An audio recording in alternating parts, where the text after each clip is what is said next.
ایک حدیث میرا دل کرتا ہے آپ کو یاد ہو جائے، مستدرک للحاکم میں حدیث ہے۔ حضرت انس بن مالک رضی اللہ تعالیٰ عنہ فرماتے ہیں ایک بھائی حضور کی بارگاہ میں بیٹھا رہتا تھا، نکما نہیں تھا، شارحین حدیث کہتے ہیں کہ کسی مجبوری سے وہ کام نہیں کر پاتا تھا، یا کرتا تھا تو کام آگے نہیں چل پاتا تھا، ذہنی صلاحیت ہی شاید زیادہ نہیں تھی۔ یہ حدیث مشکات میں بھی موجود ہے، مستدرک للحاکم میں بھی موجود ہے۔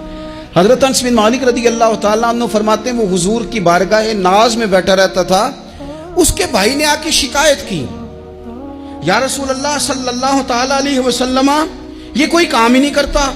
کوئی محنت نہیں کرتا، کوئی جدوجہد نہیں کرتا، آگے نہیں بڑھتا،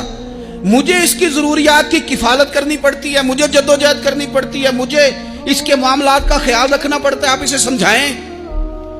تو حضور نے بہت سارے لوگوں کو سمجھایا جو کام نہیں کرتے تھے۔ ہمیں سیاستہ میں وہ حدیث بھی ملتی ہے جس بندے کو نبی پاک صلی اللہ علیہ وسلم نے کہا تھا کہ تیرے پاس جو بھی گھر میں ہے لا، تو وہ پیالہ اور کمبل لائے تھے، حضور نے بیچ کے کہا تھا جا کلاڑا خرید کے لا اور لکڑیاں کاٹ کے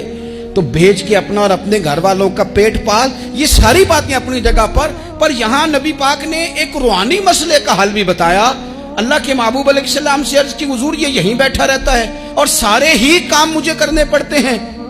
حضور نے نظر مبارک اٹھا کے بھائی کی جانب دیکھا جو بھائی کا شکوہ کر رہا تھا، تو کریم محبوب فرمانے لگے ہو سکتا ہے یہ جملے میرے محبوب کے، ان کو کہیں لکھنا، ان کی مٹھاس دیکھو، ان کا حسن دیکھو، اور بھائیوں کی محبت کے بیج جو رسول پاک پیوند لگا رہے ہیں اور جوڑ رہے ہیں، اور جس انداز میں بھائی کو بھائی سے ملا رہے ہیں، اس لہجے کے حسن کی مٹھاس کو بھی ذرا چکھ کے دیکھو۔ حضور فرمانے لگے ہو سکتا ہے رب تمہیں جو رزق دے رہا ہے وہ اسی بھائی کی وجہ سے دے رہا ہے۔ بھائی پائیاں دے ویری ہوندے تے بھائی ہی پائیاں دیاں باواں، او بھائی ہو سکتا ہے اس کی وجہ سے تجھے مل رہا ہو، اس کی وجہ سے۔ وہ دروازے نہ بند کریں جن دروازوں کی برکت سے روزی آتی ہے، کبھی بھی وہ کام نہ کریں جن کاموں کی اگر آپ کو کل تک برکت تھی، کل تک کام ٹھیک چل رہا تھا، کل تک نظام بہتر تھا، اور آج آپ کو محسوس ہوتا ہے کہ کہیں کمزوری آ گئی ہے، کہیں حالات اس طرح کے نہیں رہے، تو پھر آپ غور کریں کہیں ایسا تو نہیں کسی غریب کا آپ کے گھر سے رزق جاتا تھا اور آپ نے بند کر دیا،